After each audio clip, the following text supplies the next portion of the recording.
यह रात के 10:30 बजे थे। एक टैक्सी में माँ रोमा और उसका बेटा आरव भिंडीपुर रेलवे स्टेशन की तरफ तेजी से जा रहे थे। बाहर पूरी तरह अंधेरा और कोहरा था क्योंकि वो सर्दियों के दिन थे। ज्यादातर स्ट्रीट लाइट्स भी काम नहीं कर रही थी। छोटा आरव बहुत ही उत्साहित था अपनी पहली ट्रेन यात्रा देखने और अनुभव करने के लिए। रोमा ने टैक्सी ड्राइवर से पूछा, टैक्सी वाले भैया, हो सके तो थोड़ा जल्दी चलाइए ना, कहीं हमारी गीला राजा की ट्रेन न छूट जाए। अरे मैडम, ये टैक्सी है, कोई प्लेन थोड़ी है कि आपको झट से उड़ा के पहुंचा दूं वहाँ रेलवे स्टेशन। थोड़ा सब्र कीजिए, एक तो इस सड़क पर अंधेरा इतना है। मम्मा मम्मा, हम नानू के घर कब पहुंचेंगे? मुझे जल्दी से रेलगाड़ी में बिठाओ ना। बहुत जल्द बेटा, बस थोड़ी और दूरी बाकी है।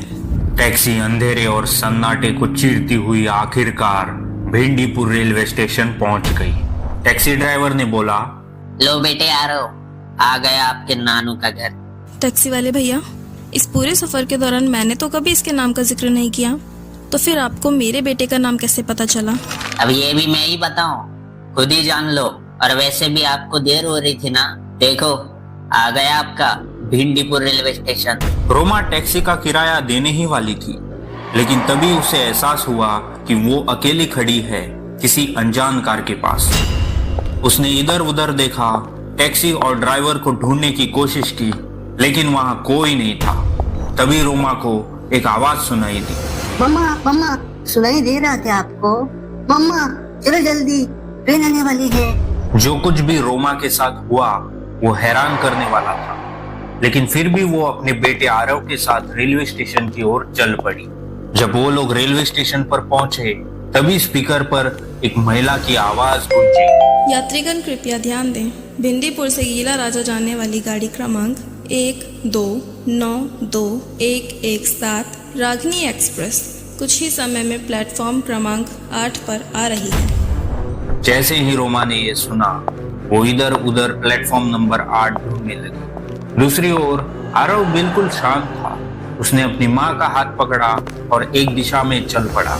रोमा उसके पीछे पीछे चल दी। रोमा ने पूछा, बेटे आरव, तुम मुझे कहाँ ले जा रहे हो? हमें तो प्लेटफॉर्म नंबर 8 पर जाना है।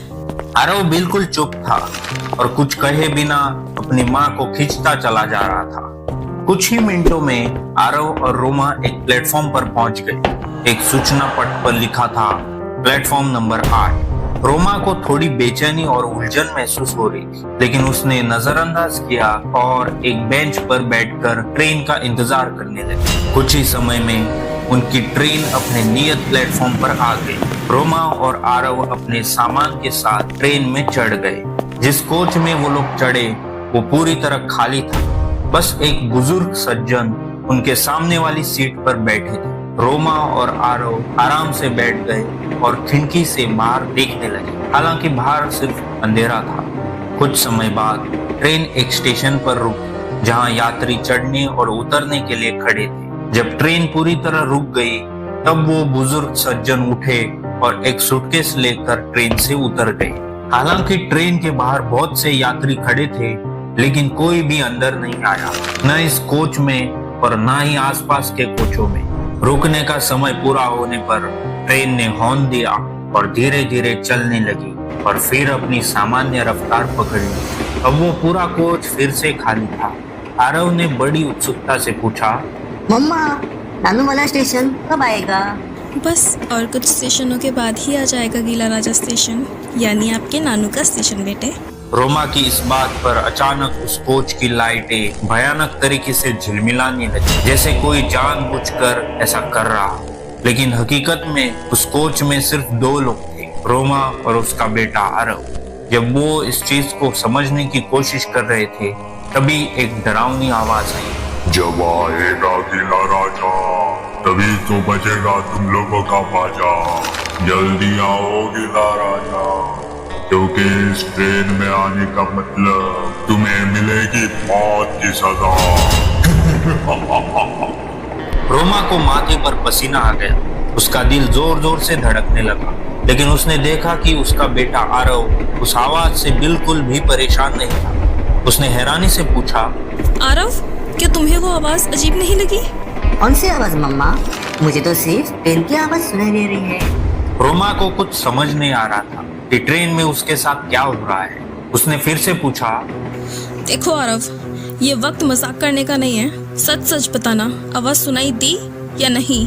मैं सच बोल रहा हूँ मम्मा, मुझे सच में कोई आवाज नहीं सुनाई दी। रोमा उलझन में थी, समझ नहीं पा रही थी कि ये सब क्या हो रहा है उसके साथ। इसी बीच ट्रेन धीरे धीरे रुकने लगी और फिर एक और स्टेशन पर आकर रुक गई। पहले की तरह ही प्लेटफॉर्म पर बहुत से यात्री खड़े थे, लेकिन कोई भी अंदर आने का नाम नहीं ले रहा था।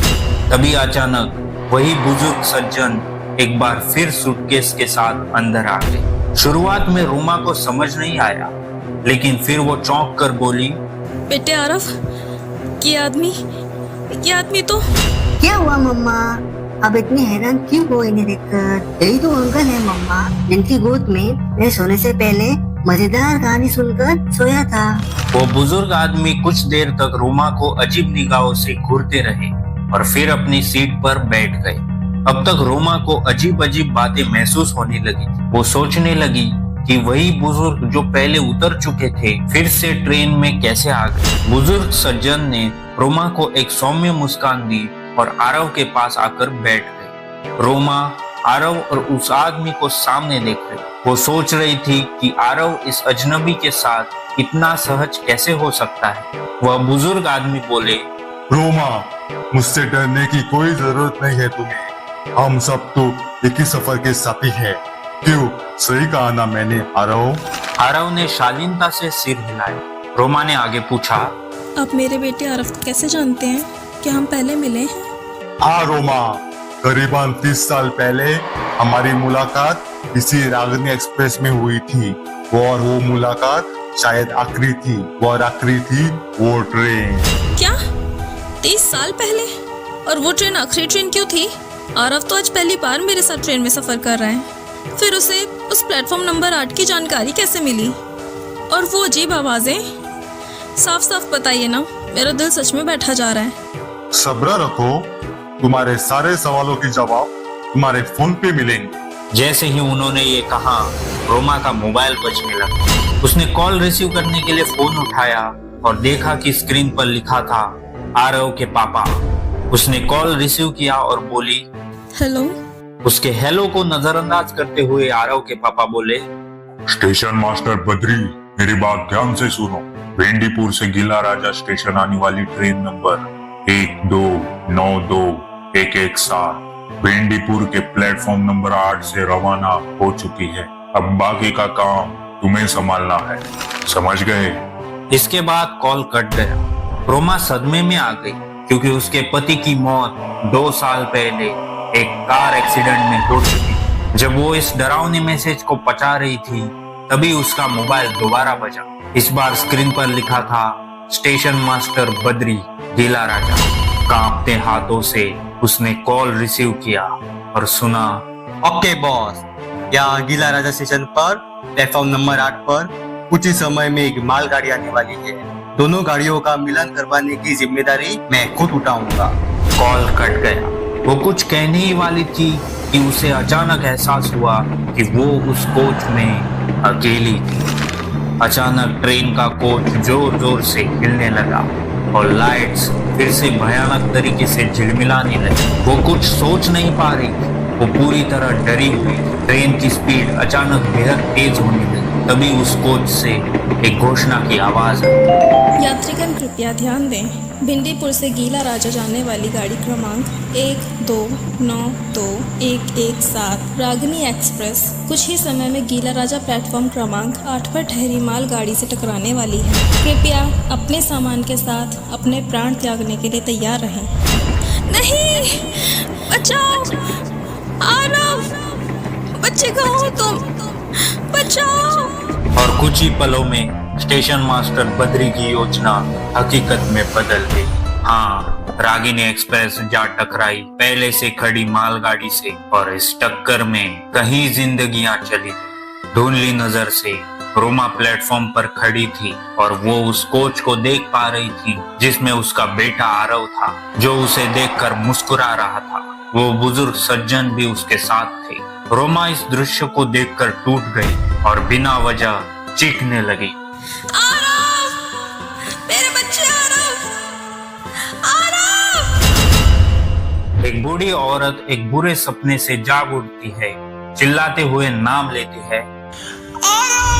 हाँ, वो अब 60 साल की हो चुकी रोमा थी, जो 30 साल पहले हुए ट्रेन एक्सीडेंट से बच गई थी। इस बुरे सपने के बाद बूढ़ी रोमा को एहसास हुआ कि उसके पति ही उस ट्रेन हादसे के पीछे के असली गुनहगार, जिन्हें उनके कर्मों की सजा आज से 2 साल पहले मिल चुकी थी।